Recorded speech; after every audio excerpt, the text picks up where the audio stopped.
தாய் என்பவள் நம் வாழ்வை வளப்படுத்துபவள். தாய் என்பவள் நம் வாழ்வை ஒருபடிக்கு உயர்த்துபவள். தாய் என்பவள் நம் எதிர்கால பூலக அரசி. தாய் என்பவள் நமக்காக எத்தனை எவரெஸ்ட் சிகரத்தையும் ஏற துணிபவள். இதுதான் தாயின் சிறப்பு அம்சமாக இருக்கின்றது. இப்படிப்பட்ட தாயை இறைவன் நம் ஒவ்வொருவருக்கும் கொடுத்திருக்கின்றார். ஆனால் அவர்களின் அன்பை உணர மாட்டோம், தியாகத்தை ரசிக்க மாட்டோம். ஆனால் எப்பொழுது உணர்வோம் என்றால், நம்முடைய வாழ்வு ஒன்றுமில்லாமல் மாறும்போது, நாம் தவிக்கின்ற பொழுது நாம் நம்முடைய தாயை உணர்வோம். அந்த உணர்வுதான் நம்மிலே ஒரு புதிய மாற்றத்தை ஏற்படுத்தும். அந்த புதிய மாற்றம்தான் புனித அகஸ்தினார் தன் தாயிடம் உணர்ந்தார்.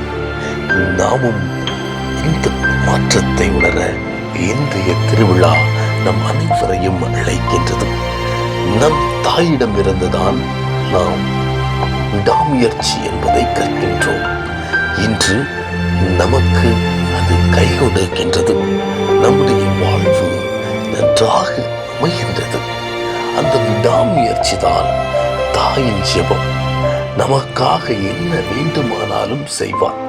தன் மகளை காப்பாற்றுவதற்காக இயேசுவிடம் விடாமுயற்சியோடு நின்று அந்த கானானிய பெண் வெல்கின்றார்.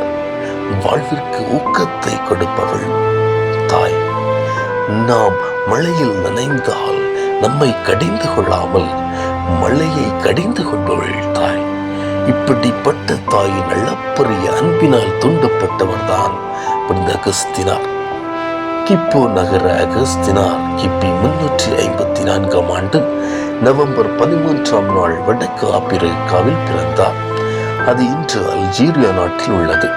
அகஸ்தினாரின் தந்தை அவரது தாய்க்கு நேர் எதிரானவர். தவறான உறவில் வளர்ந்தார். அகஸ்தினார் வாழ்ந்த வாழ்வு தடை புரண்ட வாழ்வு. தப்பறை கொள்கையால் வித்தியாசமான வாழ்வு வாழ்ந்தவர். அவர் வாழ்ந்த இடங்களில் இருக்கும் செடி கொடி கூட கோபம் கொண்டன அவர் வாழ்ந்த வாழ்வு முறையை பார்த்து. அகத்தூய்மை இல்லாமல் தாறுமாறாக வாழ்வை வாழ்ந்தார்.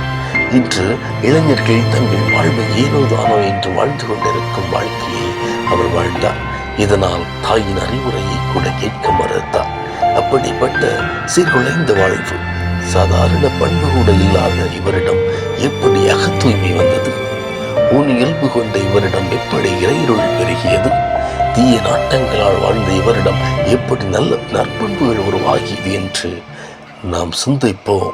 அதற்கான விடையையும் தெரிந்து கொள்ள ஆர்வம் கொள்வோம். அதற்கான விளக்கங்களுக்கும் விடையாக வந்தவர்தான் புனித மோனிகா. கார்பேஜ் நகரில் இருந்தபோது தப்பறை கொள்கை மீது அகஸ்தினாருக்கு ஈர்ப்பு ஏற்பட்டது. ஒளிக்கும் இருளுக்குமான முரண்பாடுகளை மையப்படுத்தும் கோட்பாடுகளை 9 வருடங்கள் பின்பற்றினார். அதன் பிறகு ரோம் சென்ற போது தப்பறை கொள்கையை துறந்துவிட்டு ஸ்கெப்டிசத்தை பின்பற்ற துவங்கினார். இவ்வாறாக சட்டையை அடிக்கடி கழற்றி மாற்றுவது போன்று தனது கொள்கையையும் நம்பிக்கையையும் அடிக்கடி மாற்றிக்கொண்டே இருந்தார். பேச்சிலும் தத்துவியலிலும் புலமை பெற்ற அகஸ்தினார் கல்வியாளர்கள் பலரை தன் பக்கம் திருப்பி பார்க்க வைத்தார். அவர்களுக்கு இவருடைய தீய பழக்கங்கள் ஒரு பொருட்டாக தெரியவில்லை. அவரது அறிவாற்றலும் புலமையும் வியப்பை கொடுத்தன. இதனால் தொடர்ந்து தீய பழக்கங்களில் ஈடுபட்டார். இறைவனை விட்டு வெகு தொலைவில் பயணித்துக் கொண்டிருந்தார் அகஸ்தினார். பாவியாக இருந்த அகஸ்தினாரை புனித மோனிகா தன்னுடைய ஜெபத்தால் மாற்றினார்.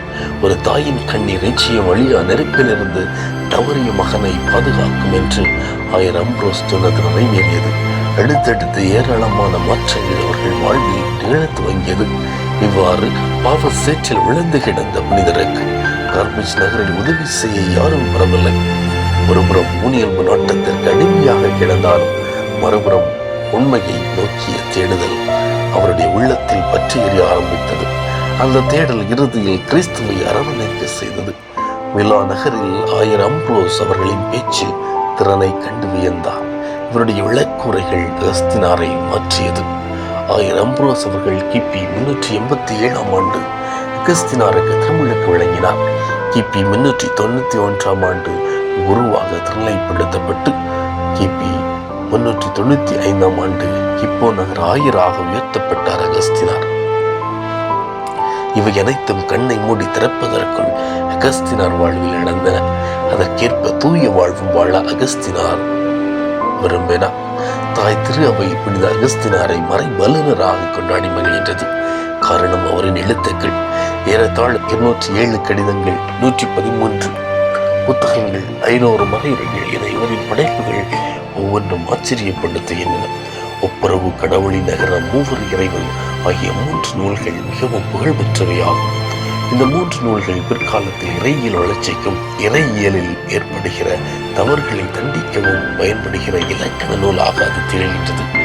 அகஸ்தினார் ஆயராக பணியாற்றிய காலத்தில் மந்தையின் மீது அக்கறை கொண்ட நல்ல ஆயனாக விளங்கினார். அன்பு அவரது ஆட்சி பீடத்தில் தாரக மந்திரமாக விளங்கியது. ஏழைகள் மரியாதையோடு நடத்தப்படவும் அவர்களுக்கு தேவையான உதவிகள் உடனுக்குடன் கிடைக்கவும் சிறந்த தலைமைத்துவத்தை வெளிப்படுத்தினார். இறை மக்களின் ஆன்மீக காரியங்களில் சிறந்த தலைமைத்துவத்தை வெளிப்படுத்தினார். இறை மக்களின் ஆன்மீக காரியங்களில் காட்டிய அக்கறையை அவர்களின் அன்றாட அலுவல்களிலும் பணிகளிலும் காட்டி சிறந்த ஆயராக விளங்கினார். ஊனியல்பிலும் உலக நாட்டத்திலும் தவறான கோட்பாடுகளிலும் தொலைந்திருந்த அகஸ்தினார் ஒரு கட்டத்தில் இறைவனை தேட ஆரம்பித்தார். அந்த தேடல் மிக ஆழமாக இருந்தது, மிக முனைப்பாகவும் இருந்தது. அந்த தேடலில் அகஸ்தினார் சொல்கின்றார், இறைவா, உம்மை அடையும் வரை என் ஆன்மா நிம்மதியின்றி இருக்கின்றது என்று குறிப்பிடுகின்றார். அவருடைய தேடல் ஒரு கட்டத்தில் நிறைவு பெற்று மிக பெரிய புனிதராக உயர்ந்தார். நாம் அனைவரும் வான்வீடு அடைய முடியும் என்பதற்கு நம்பிக்கை நட்சத்திரமாக புனித அகஸ்தினார் விளங்குகின்றார். ஆம், நாமும் புனித அகஸ்தினாரை போன்று நாம் நம்முடைய தாயை பெருமைப்படுத்துவோம். நம்முடைய தாயின் அளவுகள் அந்த ஜெபத்தினால் தான் நாம் இன்று ஒரு பெரிய நிலை அடைந்திருக்கின்றோம் என்பதை நாம் உணர வேண்டும். அவரை போற்ற வேண்டும். நாமும் அவரை போற்றி நம்முடைய தாயின் பெருமையை உணர்ந்து நல்ல அகஸ்தினார்களாக வாழ இன்றைய நாளிலே சிறப்பாக ஜெபிப்போம். புனித அகஸ்தினாரே, எங்களுக்காக வேண்டிக் கொள்ளும். புனித அகஸ்தினாரே, எங்களுக்காக வேண்டிக் கொள்ளும்.